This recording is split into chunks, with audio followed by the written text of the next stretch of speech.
Alright, so I want to explain the process of aerobic cellular respiration to you.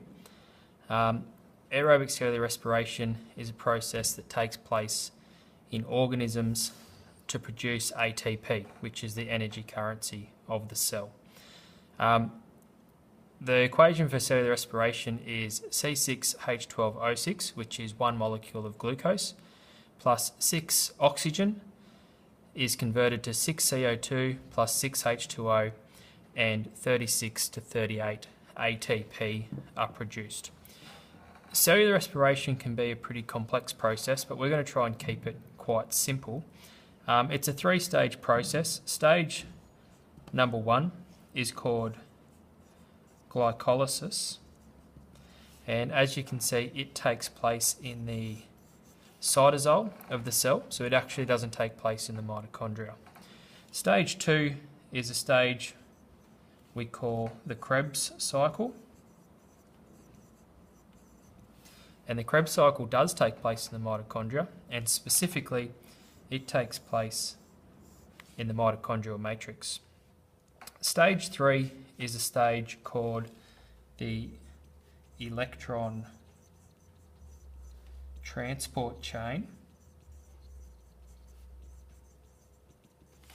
and it takes place in the inner membrane of the mitochondria, which is this little section there, but we might blow that up so we can actually see what's going on in there. Other structures of our mitochondria are here, which is our intermembrane space, and these little folds you can see, which give mitochondria a really large surface area, are called the cristae. Now let's start with glycolysis and have a look at what happens. In glycolysis we take 1 molecule of glucose, which is a 6-carbon sugar. So 1, 2, 3, 4, 5, 6 carbons. And we actually break glucose down into 2 molecules of pyruvate, which are both 3-carbon sugars. So we break 1 glucose down into 2 molecules of pyruvate. Now, by breaking that down, we produce a molecule which is able to enter the mitochondria to go to the Krebs cycle. So pyruvate will actually travel into the mitochondrial matrix and take place in the Krebs cycle. We also produce some hydrogen ions and electrons through that conversion, and what happens there is we want to transport them across to the electron transport chain. So we take an acceptor molecule, which in this case is NAD, and we load that acceptor molecule so it becomes NADH. So that's loaded by the hydrogen ions and electrons getting on, and that will actually transport our hydrogen ions and our electrons to the electron transport chain. So they travel to the ETC. This process also produces some of our ATP, and it actually produces 2 ATP. So we're still well short of our 36 to 38. So glycolysis, once we've broken our glucose down into 2 pyruvate, the pyruvate enters into the mitochondrial matrix and enters into our Krebs cycle. Now our Krebs cycle, in essence, is a cycle that takes 2 pyruvate, but they actually enter 1 at a time, but let's just say in total we take 2. And the 2 pyruvate are actually broken down in a series of steps using enzymes into 6 CO2. Now, as 1 pyruvate enters 1 at a time, it needs to cycle twice to make the 6, but in total we get 6 CO2. And those CO2, they'll diffuse out of the mitochondria and they will leave the cell. Now, that's quite simple. So our pyruvate is broken down into our carbon dioxide. By doing that, we actually produce some more ATP.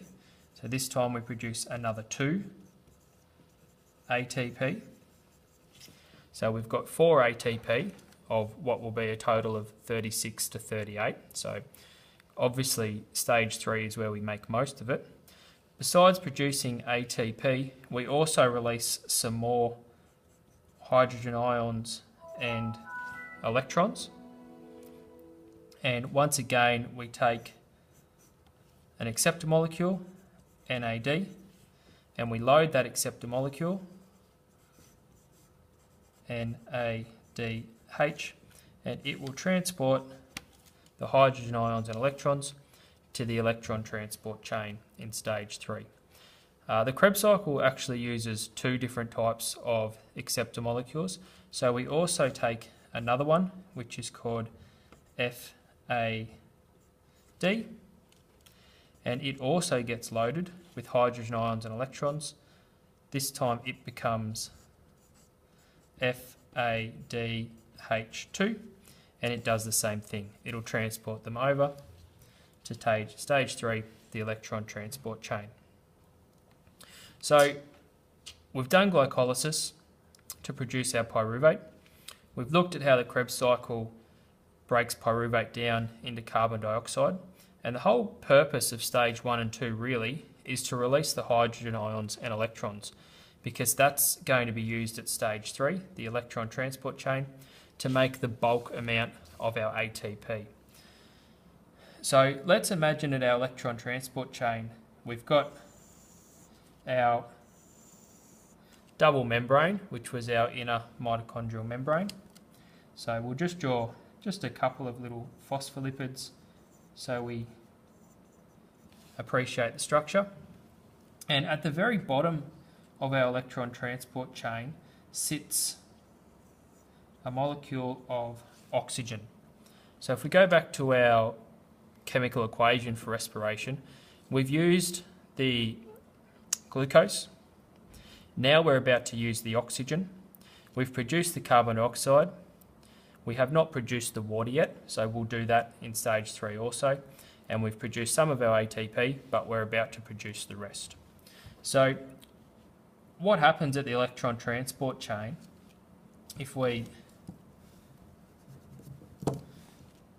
bring that arrow down a little bit further, essentially the acceptor molecules drop off the hydrogen ions, just draw a few, and they drop off the electrons. And as the name suggests, it's an electron transport chain. So within that membrane are some special proteins, and the electrons fall down the chain, and their fall is broken by these proteins. But by falling down the chain, we're actually releasing some energy. And that energy is going to get used to actively transport these hydrogen ions across the inner membrane and into the intermembrane space. So the electrons fall down the chain, that releases some energy. The energy is used to actively transport the hydrogen ions into the intermembrane space. So what we get there is a big build-up of hydrogen ions. I'll come back to that in a moment. The reason the electrons fall down the chain is that oxygen is an electronegative molecule, so the electrons are attracted to it. So the oxygen's actually pulling the electrons down the chain. Now, let's come back to these hydrogen ions that we've accumulated on one side of that membrane in the intermembrane space. What we have is a large concentration gradient, a high concentration of hydrogen ions in the intermembrane space, and a low concentration in the mitochondrial matrix. Now, these hydrogen ions will naturally want to diffuse down their concentration gradient, and we actually want them to do that. The thing is, they can't get back through this membrane, but we have a particular enzyme down the bottom here, which is called ATP synthase. And ATP synthase is an enzyme that takes ADP plus PI and converts that into ATP. And as we know, we're producing 36 to 38.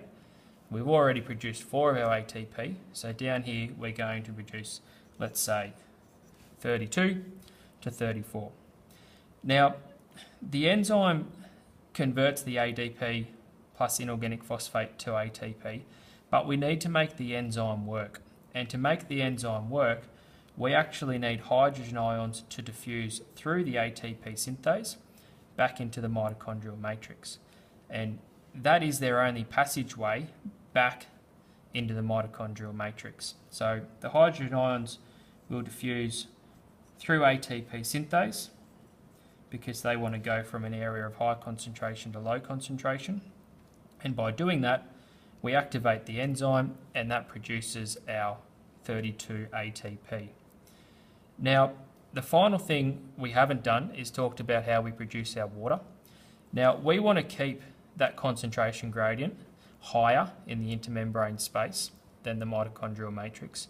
So we need to mop up these hydrogen ions. And what they will do is they'll combine with oxygen to form H2O. And that's how we get our 6 molecules of H2O. So to recap, what you can see now is a process that involves the cytosol and the mitochondria of the cell to convert glucose and oxygen into carbon dioxide, water, and 36 to 38 ATP, which are used by cells to carry out their roles.